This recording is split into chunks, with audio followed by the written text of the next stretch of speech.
बिस्मिल्लाहिर्रहमानिर्रहीम अस्सलाम वालेकुम। आवां महताब अली नूर अवां ॾिसी रहिया आहियो टाइम न्यूज़ जो प्रोग्राम व्यूज़ टाइम। सघे जेके पैनलिस्ट आहिनि उन्हनि जो तारीफ़ मां सां कराईंदो हलां। मुश्ताक मीरानी साहब सीनियर तर्जुमा निगार असांखे जॉइन कयो आहे। डॉक्टर यूब शेख साहब असां सां गॾु आहिनि। प्रोफेसर इनाम भट्टी साहब सीनियर तर्जुमा निगार असां सां गॾु आहिनि। जगदीश आहूजा साहब ऐं इदरीस लिगारी साहब असां सां गॾु आहिनि। प्रोफेसर इनाम भट्टी साहब, अवां खां शुरूआत कयूं पिया ज़र प्रोग्राम जी। अडियाला जेल में ही छो सिर्फ़ु ऐं सॼे मुल्क में सिंध जे कुंड कुर्छ में भी ख़ुसूसी अदालतूं क़ाइमु थियणु खपनि, जिते जिते इंसानियत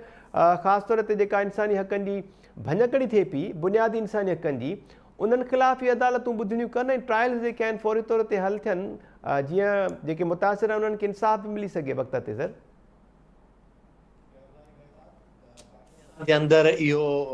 सदाईं थींदो रहियो आहे। आइन में इहो लिखियलु हूंदो आहे त ही आइन जेको आहे सो सभिनी शहरुनि जे लाइ बराबरि आहे ऐं उन्हनि खे सभिनी खे बराबरि जा हक़ ॾिए थो। पोइ उहे चाहे जुडिशल ट्रायल जा हक़ हुजनि या कंहिं शइ ताईं रसाई जा हक़ हुजनि, इक़्तिदार हासिलु करण जा हक़ हुजनि या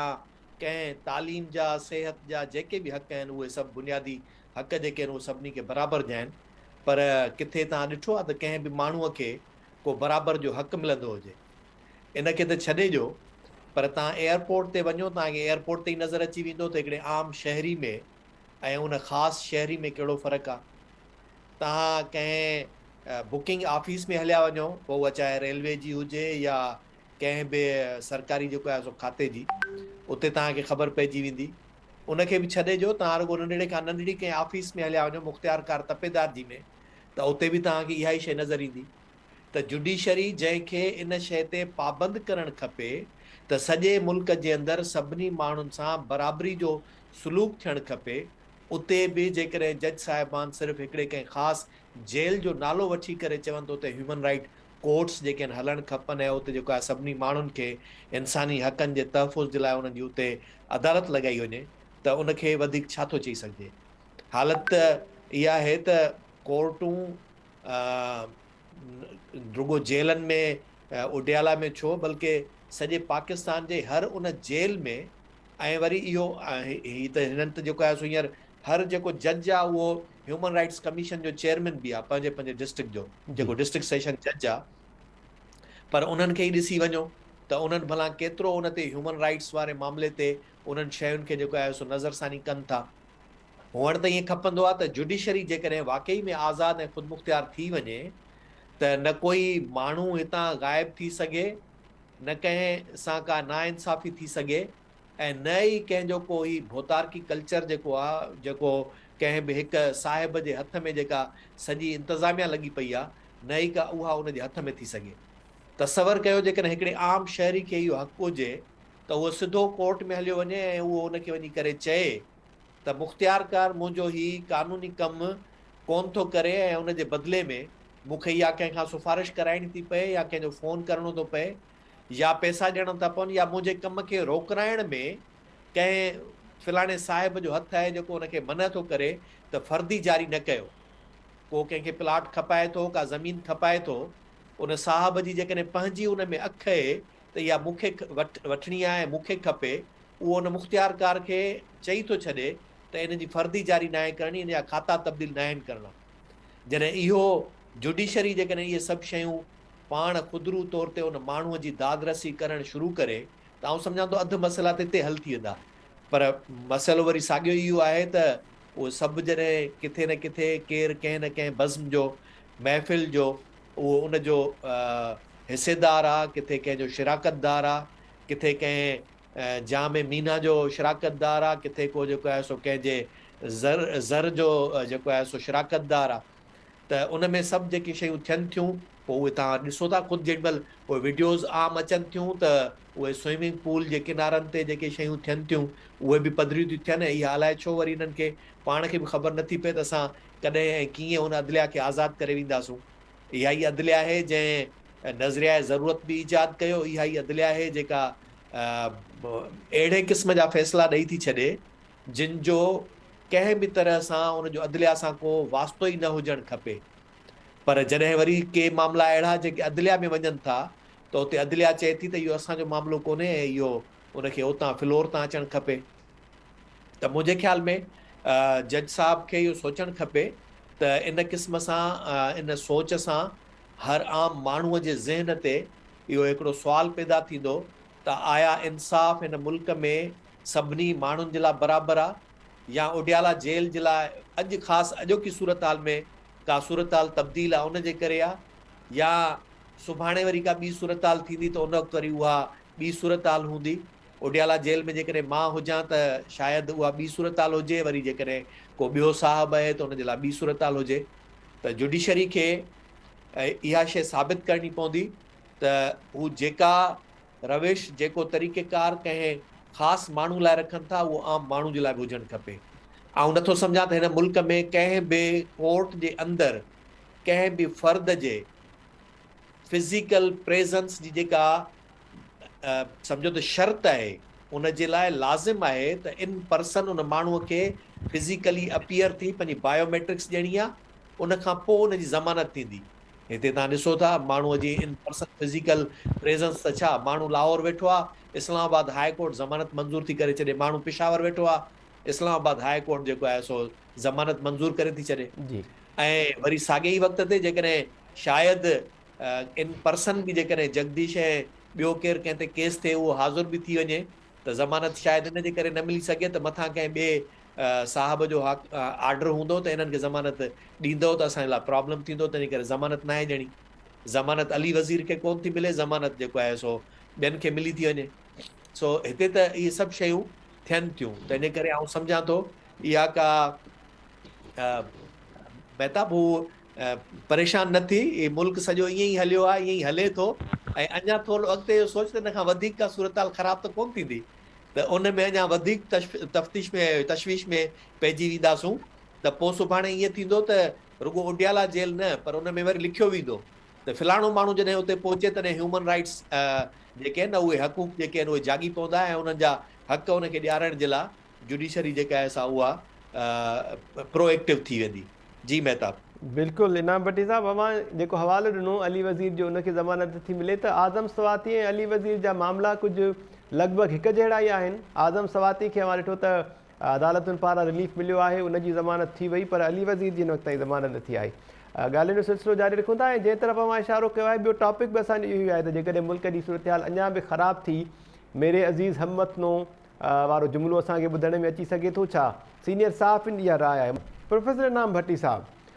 त लॉन्ग मार्च जो ख़दशो जेको आहे उहो बहरहाल मौजूदु आहे। सूरत हाल अहिड़ी अवां ॾिसो पिया, मौजूदा जेका सूरत हाल आहे इन ते सहाफ़ियुनि पारां काफ़ी ख़दशनि जो इज़हार कयो वियो। आसमान जहांगीर कॉन्फ्रेंस जो अगेन मां ज़िक्र कंदुसि, उन कॉन्फ्रेंस में ई सहाफ़ियुनि पारां इहो ख़दशनि जो इज़हार कयो वियो। उन खां अलावा कुझु सहाफ़ियुनि इन ते आर्टिकल्स बि लिखिया आहिनि त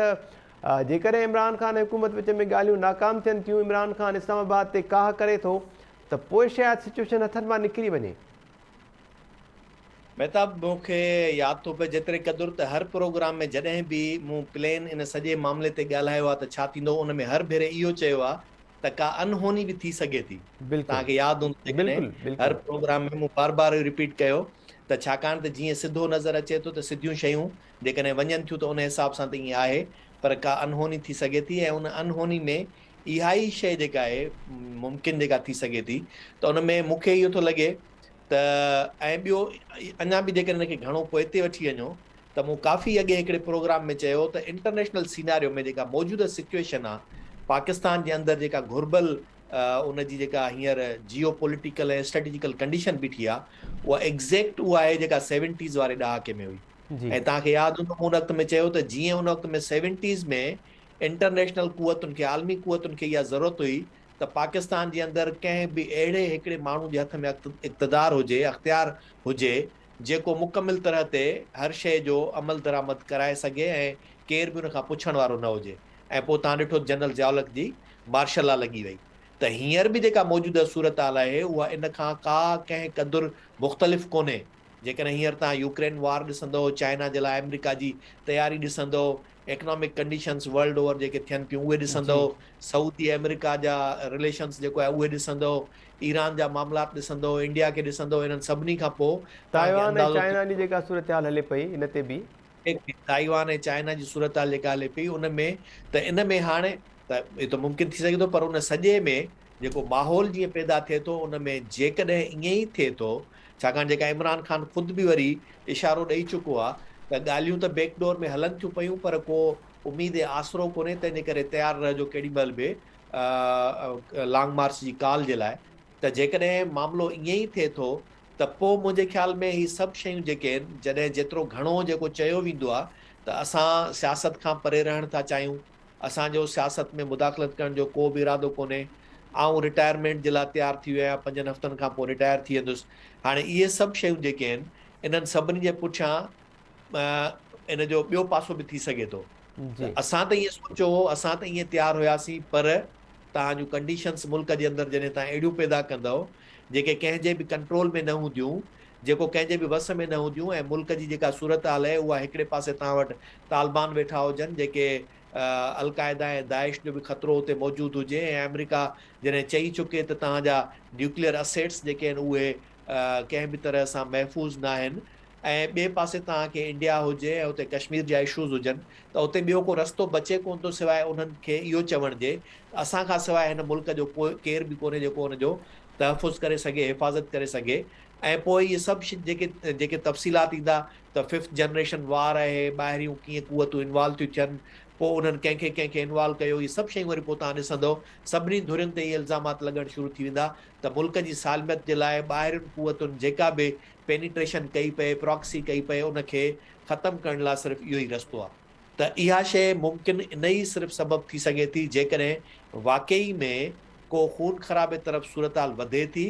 ऐं उन में जेको बार बार सभई धुरियूं इहो चवंदियूं रहनि थियूं त बहितर इहो आहे जेकॾहिं PTI लॉन्ग मार्च करणु चाहे थी त उनखे पुरअमन तरीक़े सां लॉन्ग मार्च करण जी इजाज़त ॾिनी वञे त उहो भले कनि। जेकॾहिं सरकार उनखे जेकॾहिं रुकावट विझण जी कोशिशि कंदी, उन में टकराव जेकॾहिं थिए थो त टकराव जी सूरत हाल में जेका ख़तरनाक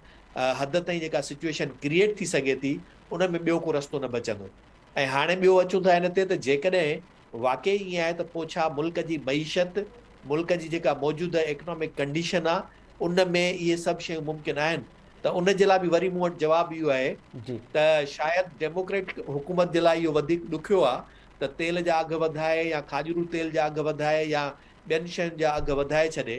पर कंहिं बि डिक्टेटर जे लाइ इहो तमामु आसान आहे त उनखे जीअं वणेसि उहो ई करे छॾे, उनखे केरु कुझु बि न करे सघंदो। ऐं पोइ हीअ सभु शयूं जेके आहिनि सिर्फ़ु असीं मुज़ाहिरनि जुलूसनि ऐं डिमांड्स करण में पूरा हूंदासूं त हीअ घटायो, हीअ वधायो, ऐं उनखे ई वरी इहा उमेद ऐं आसरो पैदा थी पवंदो त किथां जेकॾहिं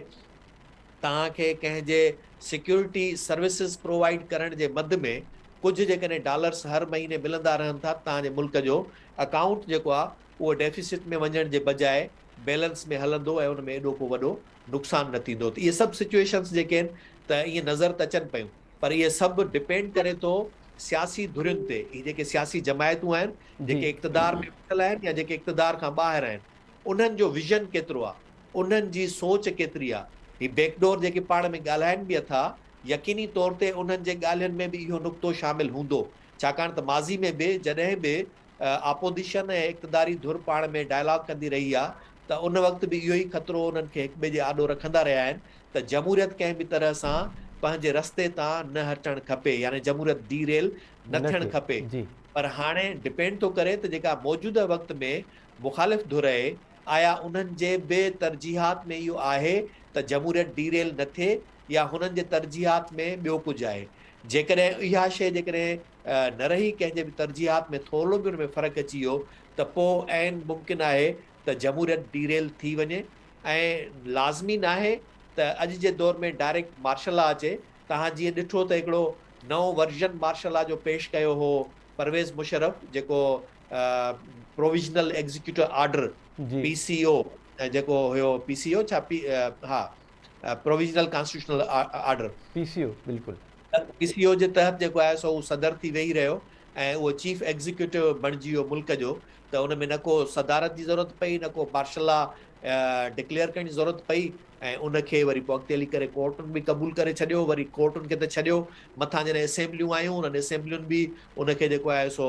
कंहिं बि तरह सां आइन शिकनी करार कोन ॾिनो, आर्टिकल 6 लागू न थियो, न त उन्हनि शयुनि ते त आर्टिकल 6 लागू थियणु खपे। त हाणे बि जेका सूरत हाल थींदी त उहा का न का अहिड़ी हूंदी, छाकाणि त मौजूदा जेका जुडिशरी आहे उहा उन खां अञा वधीक बहितर आहे, ऐं जेका अञा वधीक को अहिड़ो रस्तो कढी ॾेई सघे थी जंहिंजे लाइ तव्हां असां को तसवर बि नथा करे सघूं। छाकाणि आइन आहे, कॉन्स्टिट्यूशन आहे, हुनजी इंटरप्रिटेशन केरु कहिड़ी कंदो, कीअं कंदो, हुनजी का ख़बर ई न पवंदी। जी ठीकु आहे प्रोफेसर इनाम भट्टी साहब। प्रोफेसर इनाम भट्टी साहब, अवां ॿुधो पिया सर?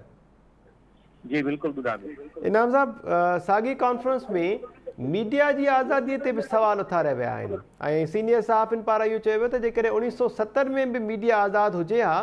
त पोइ मुल्क जे ॿ थियण जो इल्ज़ाम बि मीडिया ते लॻे हा। मतिलबु त 1970 खां वठी असांजी मीडिया आज़ादु न आहे। इन जा कहिड़ा सबब आहिनि सर? मीडिया जी आज़ादीअ जे लाइ छा थियणु खपे? महताब मीडिया ऐं जेके इक़्तिदार में वेहण जे वक़्तु हुकुमरान जेके आहिनि उन्हनि ॿिन्ही जी सूरत हाल साॻी आहे। उहे जॾहिं पंहिंजे जेको आहे सो किन अख़्तियारनि में हूंदा आहिनि, जेके उनखे मिलियल हूंदा आहिनि, उन वक़्तु जॾहिं उन्हनि जो इस्तेमालु कंदा आहिनि त उन वक़्तु कॾहिं बि इहो न चवंदा आहिनि त असीं को कंट्रोल्ड आहियूं, या इहो कॾहिं हू न चवंदा आहिनि त असां जेको आहे सो मुकमिल तरह ते ॿिए कंहिं जे हथनि में जेको आहे सो आहियूं। पर जॾहिं उन्हनि जो वक़्तु गुज़री वेंदो आहे, उन खां पोइ जॾहिं उहो वक़्तु माज़ी थी वेंदो आहे त तॾहिं चवंदा आहिनि त असां कंट्रोल्ड हुआसीं या असां मुकमिल तरह ते आज़ादु न हुआसीं। पर तंहिंजे बावजूद बि आउं इहो मञा थो त पाकिस्तान जे अंदरि मीडिया शुरू खां वठी करे कंहिं न कंहिं तरह सां उहा कंट्रोल्ड रहे थी ऐं उनजो हिकिड़ो जेको वॾो सबबु आहे उहो आहे फाइनेंशियल। छाकाणि त जेके घणे खां घणी जेका इश्तिहारनि जी उन्हनि खे जेको आहे सो आमदनी थिए थी मीडिया हाउसिस खे, उहा जॾहिं उतां थिए थी ऐं उहा जॾहिं साफ़ शफ़ाफ़ जेको आहे सो उनजी नथी थिए विर्छ ऐं उहा कंहिं मख़सूस सोच सां या मख़सूस जेको आहे सो पसंदि नापसंदि सां थिए थी त उनजे करे बि थिए थो। हिकिड़ो हूंदो आहे त तव्हांखे डायरेक्टिव्स ॾिजनि त हीअ शइ कयो, ॿियो आहे तव्हांखे सोढ़ो कयो वञे। जॾहिं डायरेक्ट मार्शल लॉ हूंदियूं आहिनि तॾहिं त मुकमिल तरह ते कंट्रोल्ड हूंदी आहे मीडिया, उन्हनि खां डेली जे लाइ जेको आहे सो उहा शइ कई वेंदी आहे। पर हाणे वरी फ्रेंडली कंट्रोलिंग आहे। फ्रेंडली कंट्रोलिंग ईअं आहे त दोस्ती यारी वास्ता लाॻापा, पोइ उन में हिक ॿिए जा मुफ़ाद, पोइ हिक ॿिए खे ॾियणु वठणु, पोइ उन में उहा शइ जेका थिए थी त आउं सम्झां थो त उन्हनि शयुनि जा बि हिकिड़ा तौर तरीक़ा मटिजी विया आहिनि जंहिंखे ई कंट्रोल्ड हाणे अॼु जे दौर में चवनि था मीडिया आज़ादु न आहे। आउं चवां थो त जेकॾहिं मीडिया हाउसिस पाण चाहिनि त उन्हनि खे केर बि एतिरो कंट्रोल नथो करे सघे जेतिरो हू पाण खे पाण था कनि। जॾहिं सिर्फ़ु हिकिड़ा डायरेक्टिव्स ॾिना था वञनि, उन डायरेक्टिव्स खे तव्हां जॾहिं फॉलो था कयो त यकीन तौर ते उहे डायरेक्टिव्स दोस्ताना आहिनि जिन खे तव्हां क़बूल कयो था पंहिंजे कारोबारी मुफ़ाद जे करे। अदरवाइज़ उहे आर्डर्स कोन्हनि। आर्डर्स हूंदा आहिनि जेके मार्शलाई तरीक़ेकार सां दौर सां हूंदा आहिनि, जंहिंमें जेको उन वक़्त जो MLA हूंदो आहे या उन वक़्त जो हुते जेको सिटिंग फ़ौजी ऑफिसर हूंदो आहे, चवंदा त डेली मुंहिंजे आॾो पहिरीं उहा शइ पेश कयो, अप्रूवल वठो, उन खां पोइ प्रिंट कयो या उन खां पोइ जेको आहे सो उन दौर में इलेक्ट्रॉनिक मीडिया त कोन हुई, उहा हुई सरकार जे मुकमिल कब्ज़े में। पर हाणे जेका अॼु जी सूरत हाल आहे त हाणे वरी उनजा तरीक़ा ॿिया आहिनि। हाणे वरी उनजो तव्हांजा जेके अथॉरिटीज़ ठहियल आहिनि जिन जे थ्रू उन्हनि खे हाउसिस खे जेको आहे सो लाइसेंस मिलनि था, पोइ लाइसेंस खे कीअं रद्द करे सघिजे थो, वरी उहे ई तव्हांजा पीका ऑर्डिनेंस जेके पोइ जॾहिं पीका एक्ट था बणिजी वञनि, उहो हींअर न बल्कि 2017 में बि थियो, 11-12 में बि थियो, वरी पोइ बि थींदा रहिया। त इहे सभु शयूं जेके थियनि थियूं कंहिं न कंहिं तरह सां उन में हिकिड़ो त ख़ुदि हुकुमरान बि शामिल आहिनि जेके इन्हनि शयुनि खे उन वक़्त में तकिन तोरिन कोन था, जेॾी महिल उन्हनि ऑर्डिनेंस खे कानून जी शिकिल ॾियनि था ऐं जॾहिं उहे कानून जी शिकिल बणिजी थी वञे त उन खां पोइ वरी पाण रड़ियूं था कनि। आउं त सम्झां थो त हीउ जेको इक़्तिदार जी ख़्वाहिश में इक़्तिदार जे पुठियां हलंदड़ ही सियासतदान जेके आहिनि उहे बि उन वक़्त में इहो विसारे था वेहनि त असुल हक़ीक़ी जमहूरियत छा थींदी आहे, हक़ीक़ी अवामी राय जी आज़ादी छा थींदी आहे। ऐं उन्हनि खे बि इहा शइ जॾहिं इक़्तिदार में वेहनि था त सभु विसरी थी वञे। जॾहिं वरी इक़्तिदार खां ॿाहिरि थियनि था त तॾहिं उन्हनि खे बि इहा शइ यादि ईंदी आहे ऐं पोइ चवंदा आहिनि त असांजे अख़्तियार में कुझु न हुयो। आउं त चवां त इहो उन्हनि खे उन वक़्त में चवणु खपे जंहिं वक़्तु उहे इक़्तिदार में वेठा आहिनि त बाबा आउं आयो त आहियां, हिन कुर्सी ते वेठो आहियां, पर मुंहिंजा एतिरा अख़्तियार कोन्हनि। ऐं आउं सम्झां थो बिलावल कंहिं हद ताईं जेका इहा ॻाल्हि करे वियो आहे अली वज़ीर वारे हिसाब सां, त उहा हिकिड़े हिसाब सां सोचण जहिड़ी बि आहे त मुल्क जो परॾेही वज़ीर ऐं वरी मज़े जहिड़ी ॻाल्हि आहे त उन ते केस बि सिंध में आहे, जेल बि सिंध जी में, ऐं उनखे ज़मानत ॾियण जे लाइ हाणे कंहिंखे चइजे, केरु उनखां जेको आहे थो पुछाणो करे त बाबा कंहिं उनखे बंदि कयो आहे। त अहिड़े ई तरीक़े सां मीडिया जेका आहे त मीडिया खे बि जेका सम्झिजे त कंट्रोलिंग अथॉरिटीज़ जेके आहिनि उहे कंहिं न कंहिं फ्रेंडली वे सां कंट्रोल कनि था ऐं उहो फ्रेंडली वे फाइनेंशियल बेनिफिट्स आहिनि। जेकॾहिं उहे इदारा पाण खे एतिरो सगारो कनि ऐं एतिरो ताक़तवर कनि जो उन्हनि जे फ्रेंडली डायरेक्टिव्स खे क़बूल न कनि। ऐं ॿियो त जेके सियासतदान जी जेके इनाम साहब। ऐवाननि में वेही करे उहे छा हूंदी आहे, नेपरा आहे, छा आहे नेपरा जा जेके पेमरा पेमरा पेमरा जी पेमरा जा जेके रूल्स जेके आहिनि, जेके ओॾी महिल ठहनि था, त उन वक़्तु उन्हनि खे छो नथो जेको आहे सो यादि ॾियारियो वञे, उन्हनि खां इहो पुछो छो नथो वञे। ऐं इहे ई सभु असां मीडिया हाउसिस सहाफ़ी वग़ैरह उन्हनि सियासतदान ॾियारियो जॾहिं बीठा आहिनि त उन्हनि सां उन क़िस्म जो एहतजाज कोन था कनि। जी ऐं मुंहिंजे ख़्याल में त इन में इक़्तिदार में वेठल धणी जेके आहिनि उहे, ऐं जेके जमहूरियत जा दावेदार आहिनि उहे, ऐं मीडिया हाउसिस जेके आहिनि उहे सभु जा सभु जेकॾहिं गॾिजी इन्हनि शयुनि ते सोचनि त तॾहिं ई जेको आहे सो हक़ीक़ी तौर ते सभु शयूं आज़ादु थी सघनि थियूं। पर आज़ादु न करण जो सबबु जेको आहे उहो पंहिंजे मर्ज़ी जा सभु कम सभिनी खां कराइण, उहा ई असुल सबबु आहे। जी ठीकु आहे प्रोफेसर इनाम भट्टी साहब। प्रोफेसर इनाम भट्टी साहब अव्हां जी वॾी महिरबानी, ऐं प्रोफेसर मुश्ताक मीराणी साहब अव्हां जी बि वॾी महिरबानी। 1970 खां वठी असांजे मुल्क जी मीडिया आज़ादु नाहे, कॾहिं पीका ऑर्डिनेंस जी सूरत में, कॾहिं वरी पेमरा रूल्स जी भञकड़ी जी सूरत में मीडिया खे कंट्रोल करण जी कोशिशि थींदी रही आहे। इन मामले ते पैनलिस्ट जी राय शामिल कई। उन सां गॾु गॾु सिर्फ़ु अडियाला जेल में छो, सिंध जी कुंड कुड़छ, बलोचिस्तान ऐं पूरे मुल्क में जेके डिस्ट्रिक्ट जेल्स आहिनि उन्हनि में इंसानी हक़नि जूं अदालतूं, ख़ुसूसी कोर्ट्स जेके आहिनि उहे क़ाइमु थियणु घुरिजनि। साझा वंदनि पारां इहो मुतालबो कयो वियो आहे। ऐं उनखां अलावा मुल्क में मार्शल लॉ जो इम्कानु केतिरी हद ताईं मौजूदु आहे, सूरत हाल केॾांहुं पई वञे, ते पैनलिस्ट जी राय शामिल कई। अॼोके प्रोग्राम में एतिरो ई। ईंदड़ प्रोग्राम ताईं ॾींदा इजाज़त। अलाह निगहबान।